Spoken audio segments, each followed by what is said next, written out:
ବହୁତ ଦୁଃଖର ସହିତ କହିବାକୁ ପଡ଼ୁଛି ଯେ ଆମର ଓଡ଼ିଆ ଫିଲ୍ମ ଜଗତର ବହୁତ ଚର୍ଚ୍ଚିତ କଳାକାର ପିଣ୍ଟୁ ଭାଇ ଆମ ଗ୍ରହଣରେ ଆଉ ନାହାନ୍ତି। ହାଇଦ୍ରାବାଦର ଗୋଟିଏ ଘରୋଇ ମେଡ଼ିକାଲରେ ଚିକିତ୍ସାଧୀନ ଅବସ୍ଥାରେ ତାଙ୍କର ଦେହାନ୍ତ ଘଟିଛି। ପିଣ୍ଟୁ ନନ୍ଦ 1977 ମସିହା ଜୁଲାଇ 7ରେ ଜଗତସିଂହପୁରଠାରେ ଜନ୍ମଗ୍ରହଣ କରିଥିଲେ। ତାଙ୍କ ପିତାଙ୍କ ନାମ ଅଶୋକ କୁମାର ନନ୍ଦ ଓ ମାତାଙ୍କ ନାମ କାନ୍ତିଲତା। ସେମାନେ 2 ଭାଇ ଓ ଗୋଟିଏ ଭଉଣୀ। ତାଙ୍କ ବଡ଼ ଭାଇ ଅଭିରାମ ନନ୍ଦ ଜଣେ ବଂଶୀବାଦକ। ପିଣ୍ଟୁ ଜଗତସିଂହପୁରର SK ଏକାଡେମୀରୁ ବିଦ୍ୟାଳୟ ଶିକ୍ଷା ଶେଷ କରିବା ପରେ ଦିଲ୍ଲୀରେ ଉଚ୍ଚଶିକ୍ଷା ଗ୍ରହଣ କରିଥିଲେ।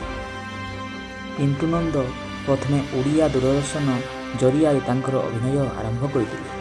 ଏହାପରେ ସେ 1996 ମସିହାରେ ଓଡ଼ିଆ କଥାଚିତ୍ର କୋଇଲି ଜରିଆରେ ଓଡ଼ିଆ କଥାଚିତ୍ର ଜଗତରେ ଅଭିନୟ ଆରମ୍ଭ କରିଥିଲେ। ଏଥିସହ ସେ ଓଡ଼ିଆ ଆଲବମରେ ଅଭିନୟ ମଧ୍ୟ କରିଥିଲେ। ଏ ଗୌରା କ'ଣ ଖାଉଛୁ ଆଲବମ୍ ପିଣ୍ଟୁକୁ ସବୁଠୁ ଅଧିକ ଲୋକପ୍ରିୟ କରାଇଥିଲା।